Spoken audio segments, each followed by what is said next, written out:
Assalamualaikum warahmatullahi wabarakatuh. Salam sejahtera untuk kita semua.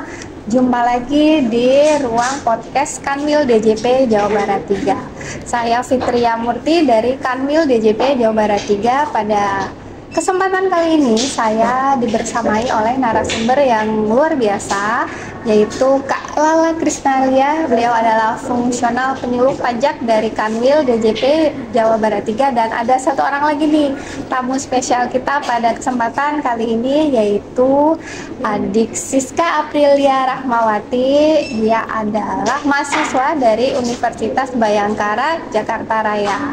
Halo Kak Lala, halo De Siska. Halo Kak Fitria, halo kawan pajak semua. Ya nih, apa kabar nih Mbak Lala dan juga De Siska? Alhamdulillah baik Kak Iya. Fitria. Alhamdulillah sehat nih Iya. Kak Fitria. Kak Fitria gimana? Alhamdulillah sehat, kita tetap semangat ya, karena suasananya baru kita ada di kampus nih, berasa muda lagi kita ya Kak Lala ya. Ya. Sebelumnya kita perkenalan dulu nih ke kawan pajak, narasumber kita yang baru nih, debut di podcast Kanwil Jawa Barat 3, yaitu Dek Siska. Boleh silakan diperkenalkan diri. Baik, terima kasih Kak Lala. Kenalkan, saya Siska, mahasiswa Prodi Akuntansi Universitas Bhayangkara Jakarta Raya. Senang sekali hari ini kalau saya bisa bergabung dalam ruang podcast Kanwil DJP Jawa Barat 3. Oke, senang ya Mbak Fitria. Kak Fitria, bukan Mbak Fitria ya. Senang banget nih kita kedatangan tamu, atau kita yang bertamu ya. Dan ada mahasiswi Dek Siska ya dalam podcast kita kali ini. Iya, karena dalam kesempatan ini suasananya baru, kita berada di tengah-tengah universitas nih. Kira-kira enaknya kita membahas apa ya Kak Lala ya? Oke, jadi hari-hari ini kita kan akan memperingati Hari Sumpah Pemuda nih Kak Fitria, Dek Siska ya, dan juga bertepatan juga dengan Hari Uang. Nah, Hari Uang ini adalah harinya Kementerian Keuangan ya. Jadi dengan hadirnya Dek Siska ini, kita pas banget nih Kak Fitria, kita akan membahas mengenai generasi muda sadar pajak ya. Nah, generasi muda sadar pajak, generasi membangun negeri. Seperti itu Kak Fitria. Kayaknya bakalan seru sekali ya Kak Lala ya, karena biasanya kita cuma ngobrol berdua dan juga bertiga nih sama Mas Julian. Tapi sekarang kita ada point of view baru ya, ada sudut pandang baru, yaitu dari sudut pandang Dek Siska selaku mahasiswa ya, mewakili generasi muda. Nah, sebelum kita membahas lagi lebih lanjut, kita pengen dengar dulu nih pendapat dari Dek Siska tentang apa sih arti pajak kalau menurut Dek Siska nih sebagai generasi muda.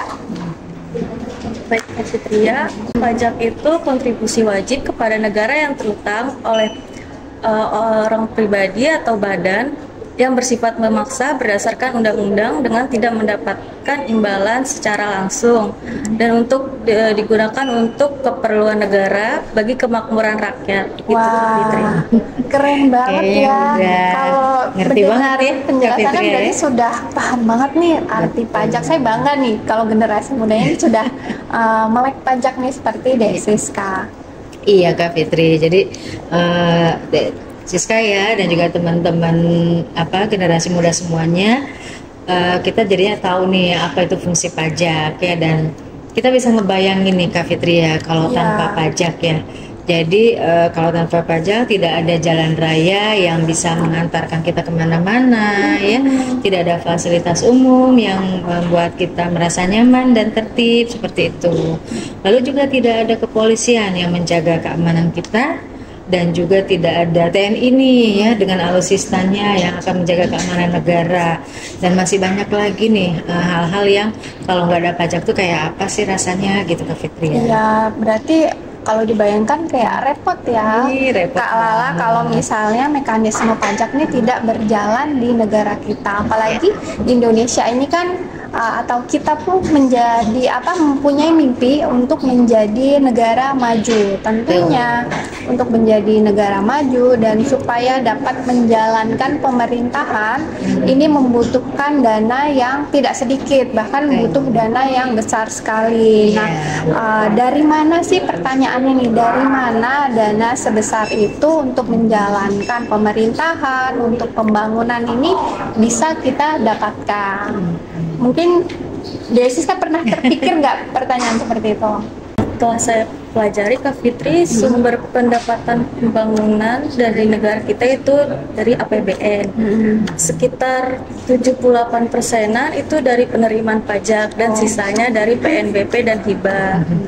Lalu dana tersebut digunakan untuk belanja di pusat maupun di daerah. Wah, ini keren sekali ya, Desiska sudah bisa menjelaskan konsep APBN.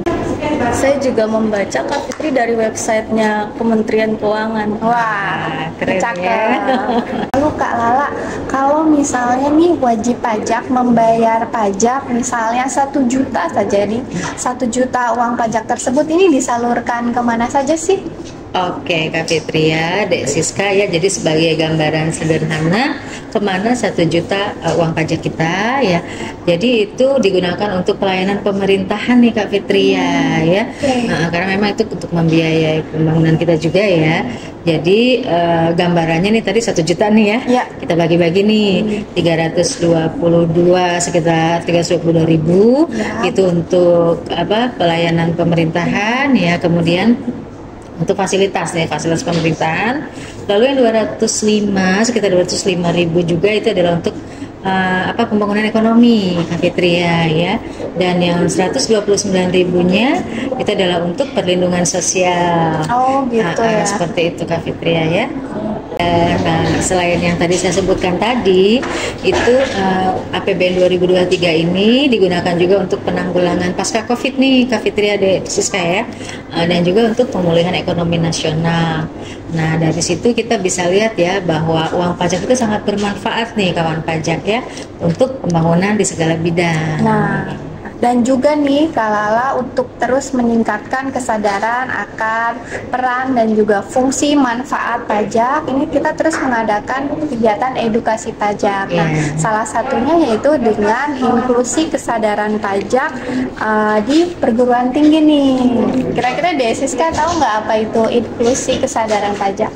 Saya tahu Kak Fitri, inklusi kesadaran pajak itu bekerja sama antara Dirjen Pajak dengan Kemendikbud, disisipkan dengan materi tentang kesadaran pajak dalam kurikulum seperti itu, Kak. Wah, betul banget nih, sudah masuk ke poin-poin inklusi kesadaran pajak. Iya, Nah, sekarang kita mau bertanya lagi nih, siapa sih yang bayar pajak?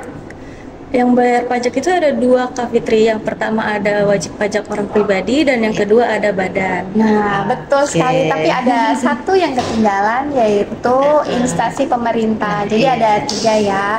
Nah, Kak Lala, saya tiba-tiba terpikir nih, gimana sih kondisi kepatuhan wajib pajak orang pribadi untuk saat ini?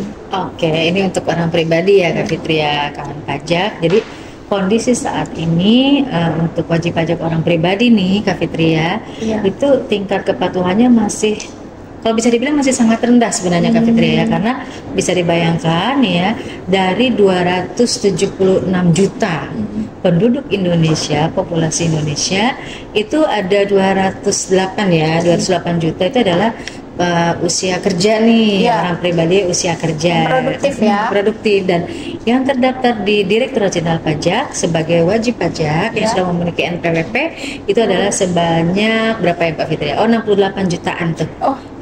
Nah, dari 68 juta itu yang lapor baru 13 juta Pak Fitri ya, seperti itu. Dan yang bayar lebih dikit lagi nih, cuman 1.500.000-an ya. Wajib pajak, bayangin tadi jauh banget jomplangnya nih dari 276 juta ke 1,5 juta yang Iya. membayar pajak. Wah. Jadi emang ini PR kita sekali ya Kak Fitria ya. Ternyata masih belum sesuai harapan kita ya Mbak Nah, Lala ya, untuk betul. kepatuhan Iya. wajib pajak orang pribadi. Nah, kalau untuk wajib pajak badan sendiri bagaimana nih Kak Lala? Kurang lebih sama ya Kak Fitria, karena memang yang terdaftar itu adalah sebanyak 4 jutaan nih, 4 juta lebih Kak Fitria untuk wajib pajak badan, dan yang lapor itu hanya sekitar 1,1 juta ya. Jauh juga ya perbandingannya jauh juga. Lalu yang bahkan yang bayar itu hanya sekitar 700-800 ribu wajib pajak. Nah, dan faktanya juga ya kalau ternyata masih banyak nih masyarakat Indonesia yang belum patuh ataupun taat pajak, padahal kita semua nih menikmati nih fasilitas yang dibangun dari uang pajak. Kira-kira Dek Siska tahu nggak apa sih istilahnya kalau masyarakat yang belum taat atau patuh pajak tapi menikmati nih fasilitas yang dibiayai dari pajak? Untuk sebutan orang yang tidak patuh membayar pajak, Kak, itu dikenal dengan sebutan free rider, Kak. Oh iya. Free rider ya. Free rider itu, Kak, yaitu pihak-pihak yang tidak ikut berpartisipasi dalam membayar pajak, tetapi mereka ikut serta menikmati fasilitas yang diberi oleh pemerintahan dan pembangunan yang berasal dari masyarakat yang patuh pada pajak seperti itu. Wah, betul sekali nih Dek Siska nih. Untuk itu juga Direktorat Jenderal Pajak ini sedang gencar-gencarnya nih bekerja sama dengan tax center yang ada di seluruh Indonesia untuk betul menanamkan sekali. kesadaran pajak. Nah, salah satu contohnya itu melalui inklusi kesadaran pajak dan juga program relawan pajak. Betul. Oke, nah tadi udah dijelaskan oleh Kak Fitria ya, kawan pajak ya, jadi betul sekali nih.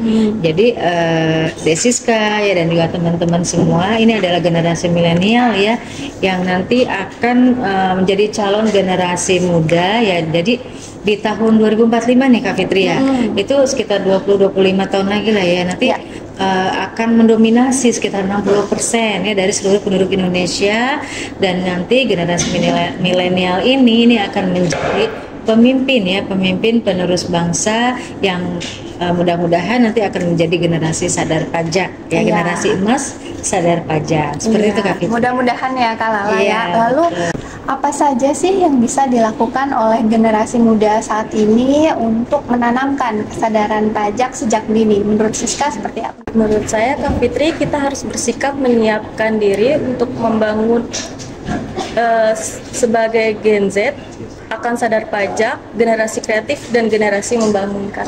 Wah, itu betul sekali deh Siska. Kalau contoh konkretnya sendiri seperti apa nih Kak Lala? Jadi Kak Fitri ya, untuk menjadi generasi membangun itu tentunya kita harus kreatif dan menghasilkan ya.